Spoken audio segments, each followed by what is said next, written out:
Hello सो नमस्कार दोस्तों, चलिए आज का पढ़ाई स्टार्ट करते हैं। शायद इसमें प्रारंभिक खाद नहीं है। पहला है दूध, तीसरा है सब्जी, चौथा है फल और चौथा है अनाज।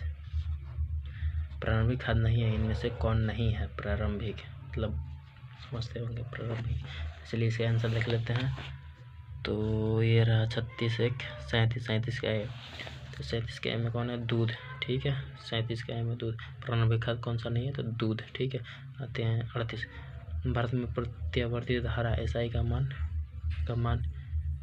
क्या है? मतलब मान है, मतलब क्या है आप समझ लीजिए। पहला है 50 AH/Z, दूसरा है 30 HZ, तीसरा है 40 HZ और चौथा है 25 HZ। दोस्तों ये H और Z का मान नहीं, मुझे पता नहीं, मतलब इसका मतलब क्या होता है। तो आपको पता है तो कमेंट में कर दीजिए। ठीक है, इसलिए इसका 38 का आंसर देख लेते हैं। 38 का ये रहा, 38 का ए, सॉरी मोबाइल से थोड़ा हो जाता है।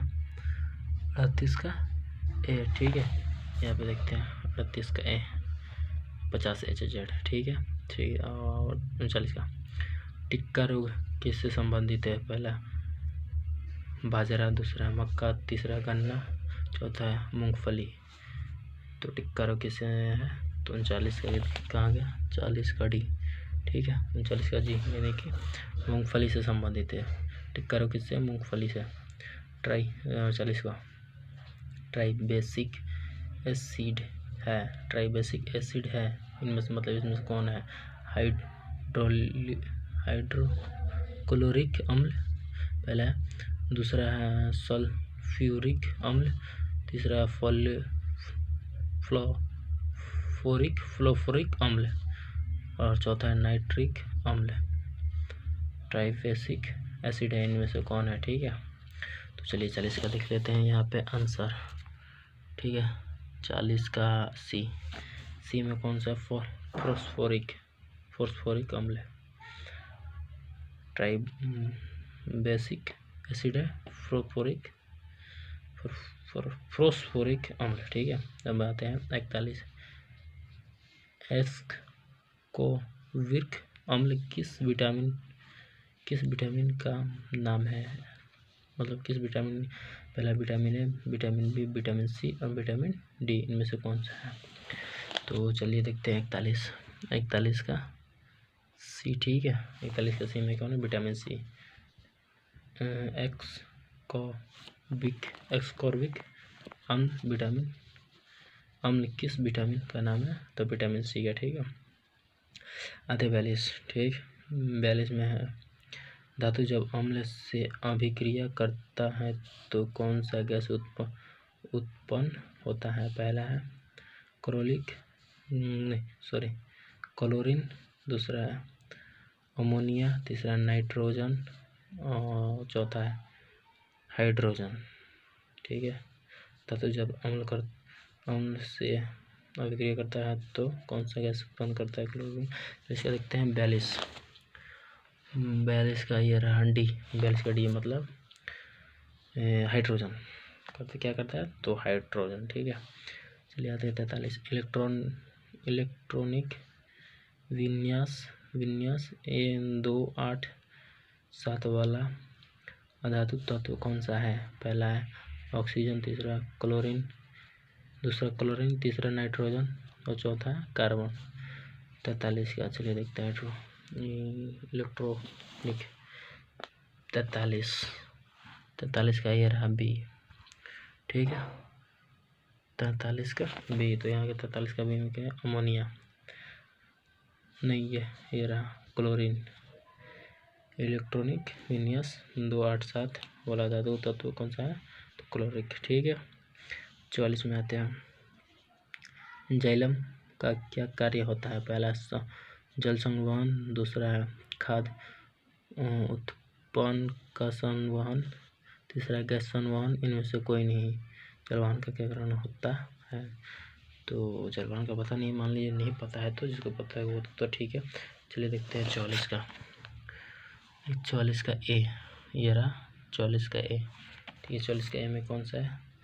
जल संवहन। ठीक है, जाइलम का क्या कार्य है? जल संवहन। 45 का रासायनिक परिवर्तन नहीं है, मतलब इनमें से कौन नहीं है रासायनिक परिवर्तन? पानी का उबलना, दूसरा है कागज़ का जलना, तीसरा है दूध का फटना, चौथा है कोयला का जलना। रासायनिक परिवर्तन नहीं है, मतलब रासायनिक के अनुसार परिवर्तन नहीं करता है, इनमें से कौन नहीं है। ठीक है, तो चलते हैं 45 का। ये रहा 45 का ए।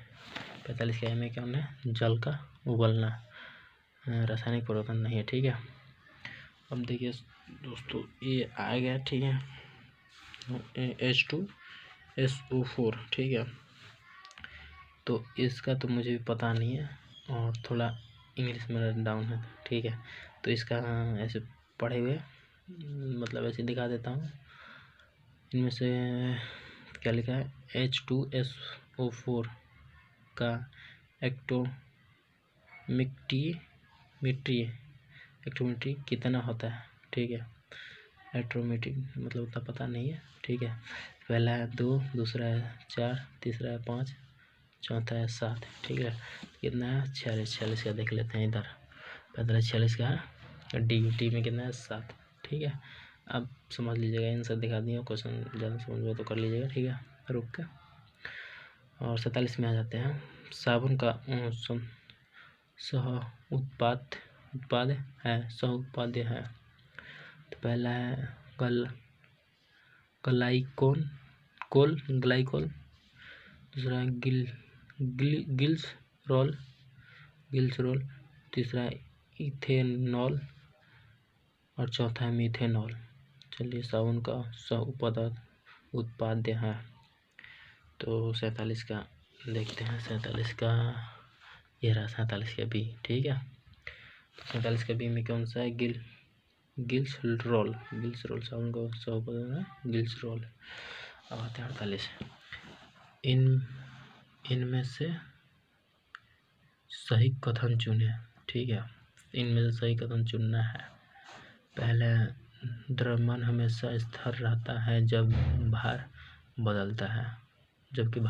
ठीक है, दूसरा है द्रव्यमान हमेशा बदलता है जबकि भार स्थिर होता है। तीसरा है द्रव्यमान और भार दोनों स्थिर रहता है। ठीक है, और चौथा द्रव्यमान और भार दोनों बदलता है। तो इनमें से कौन सही कथन है? इसका चुन यहाँ से करते कितना? 48 था ना, ये रहा 48 का। अब आते हैं आंसर, देखते हैं 48 का कहाँ गया। ये रहा 48 का 1 है, मतलब द्रव्यमान हमेशा स्थिर रहता है जबकि भार बदलता रहता है। ठीक है, इसका हो गया, सही होगा यही। अब आते हैं 49। ठीक है, 49 नहीं, अगली वीडियो बनाएंगे। ठीक है, छोटा वीडियो सही रहता है, आगे चल के बहुत लंबा वीडियो हो जाता है। ठीक है।